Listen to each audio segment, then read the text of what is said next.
at BCSN Sports, hashtag BCSN Podcast. It's the game of the week. We've got St. John's on the road at Perrysburg this week. We've got the reigning player of the week, and 𝗕𝗁 had an unbelievable game last week versus Findlay. Everybody seemed to love the announcement of him on social. We're at like 700 something likes for the announcement that he was the player of the week, which was fantastic. But yeah, we got St. John's and Perrysburg. Let's hear it. Yeah, it's going to be a good matchup. Pull up the poll. I'm curious to see what the poll is right now. Absolutely. Let's see where we're at. I want to say it should be in favor of Perrysburg. Oh, it's definitely in favor of Perrysburg. Okay, wow. 80% to 20%, 486 votes. Get on all the different platforms, Twitter, to vote for who you think will win, St. John's or Perrysburg.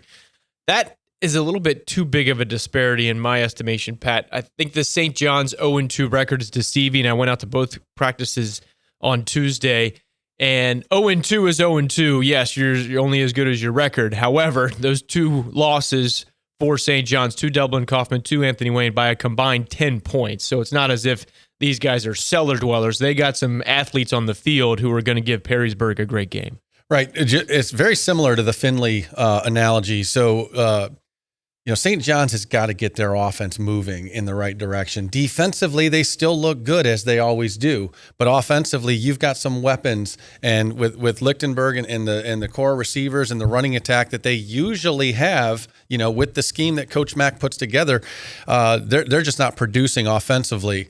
On the other hand, Perrysburg really surprised me this last week. I thought they played a phenomenal football game on both sides of the ball, and special teams as well. And when you talk about 𝗕𝗁, if I remember correctly, took the first screen pass for a touchdown to start the scoring, and it didn't stop.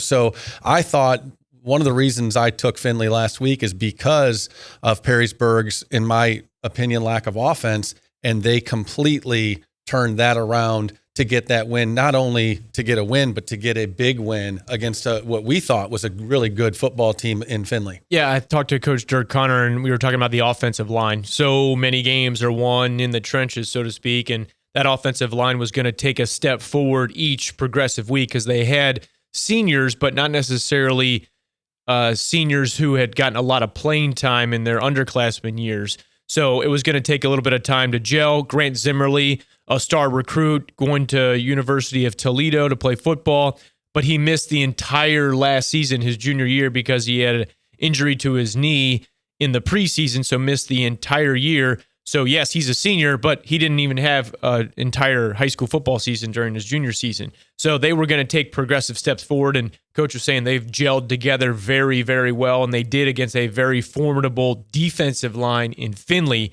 and they put up 49 points. And you talk about a gut punch right from the get-go, a 63-yard touchdown on a screen pass from TJ Tackett to 𝗕𝗁. I mean, you talk about setting the tone, Pat, for a game in a big matchup. They did so. Yeah, and talking to our co-host, Matt Kriegel, one of the things that he brought up to me early and before our first game that we did is Perrysburg's offensive line going to – that was the question mark, because they were so young and inexperienced, and that was going to set the tone for the year. And I think they struggled a little bit in their first game, and then this next week they really came together and, as you said, gelled together. And I think they had a coming to Jesus moment, so to speak, that we can do this like the previous Perrysburg football teams have done in the past, because Perrysburg football is about offensive line play and dominating the front, the line of scrimmage. And these guys really proved to a track team that we can dominate the front, not only offensively, but defensively as well. Yeah, with this matchup with St. John's, I'm curious to see how the defense and what they're going to do in game plan against Perrysburg, because TJ Tackett's had a solid game in week one. A road loss at Dublin Jerome. They passed the ball pretty well, but there's four seniors in the defensive backfield for St. John's, and you mentioned they've only given up 14 points and 10 points in their first two games. So their defense is doing very, very well. But offensively for them, they're running the ball more consistently. Coach Mack was telling me in previous years in which Brady Lichtenberg, Blake's older brother, now at the University of Cincinnati, when he was the quarterback, defenses would rush 3 and drop 8 on a consistent basis. So they knew that they were pass heavy, and they were just going to, all right, we're going to have to get 8 back and try to play defense this way. But that's not the case now, because Blake Lichtenberg is more in control of the offense. That's what I took away from the interview with Coach Mack yesterday on Tuesday, with the ability for Blake to understand instead of just going out there and playing backyard football, is what Coach Mack told me.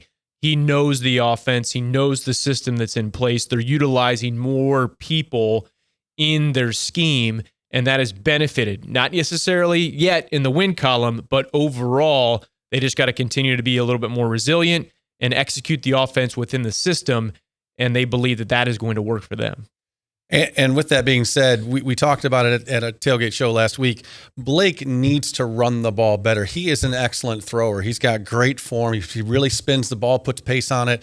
If I was still coaching, I would love to coach this kid throwing the football. With that being said, he's also extremely athletic and runs the ball very well, smooth, tough to tackle, and has good speed for his size. He really runs well. I would love to see some more of the counter trays with the quarterback. I would love to see more of the zone reads and the quarterback powers and the quarterback draws and things like that called for him, because he can put damage. And that's one thing they need, is they got to put points on the board, because they're not doing that right now. So yeah, last year, this game went down the final plays. Remember the first 2 games for St. John's last year?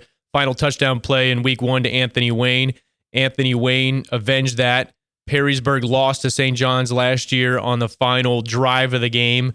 We'll see if Perrysburg can avenge that. But this game is track versus NLL. This is the last season in which we'll have track versus NLL. 4 teams from the track going into the NLL. We're going to break that down on Friday during game day tailgate. So tune in for that after you watch this podcast. And that'll be at 6:30 on Friday. Now, I did want to ask one other thing with this game of the week. Yeah. So last week, and we mentioned St. John's and Anthony Wayne. Anthony Wayne, both of their wins so far have come off of a score that was close to the end of the game that ended up sealing it, and their defense held them in the win column. With this matchup this week, with Perrysburg last week putting up so many points, and we're talking about with St. John's defense, is this going to be another low-scoring affair, or is Connor 𝗬𝗓 going to have another big game where he really has an impact and puts a lot of points on the board for Perrysburg's side? Well, one key thing for Perrysburg is the fact that TJ Tackett is not bad at all. He is, number one, he's an above-average thrower, but number 2, he's dangerous with the football, running the football, like what I want to see with Blake Lichtenberg. TJ already does that.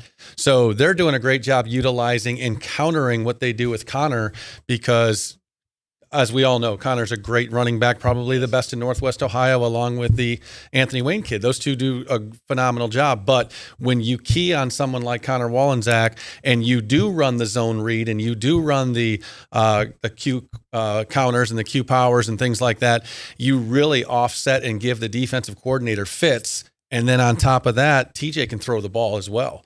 So I really like what they're doing offensively, especially after watching last week's game. I think this is going to be a run-heavy game for both teams. I think this could be over relatively quickly, 7 o'clock to 9, 10 p.m. kind of game, because they're just going to be running the ball a lot and allowing the clock to run. But I think St. John's would want it to be a lower-scoring game. I think if it is, they have a better chance to win. But Perrysburg, we saw him put up 49 points last week. So against what we think is a decent progressing forward Findlay team. So it's a tough call to see how low scoring. I know St. John's would want it to be low scoring. I don't know if it'll end up being low scoring, but if we want to throw some numbers out, I'd say maybe in the 20s. I think if it's a 10-point game-ish, I think maybe the winning team is in the 20s to low 30s. All right. Do we have an early pick for who's going to take that win? We wait for that on tailgate. Brendan, we wait for that on tailgate. Absolutely.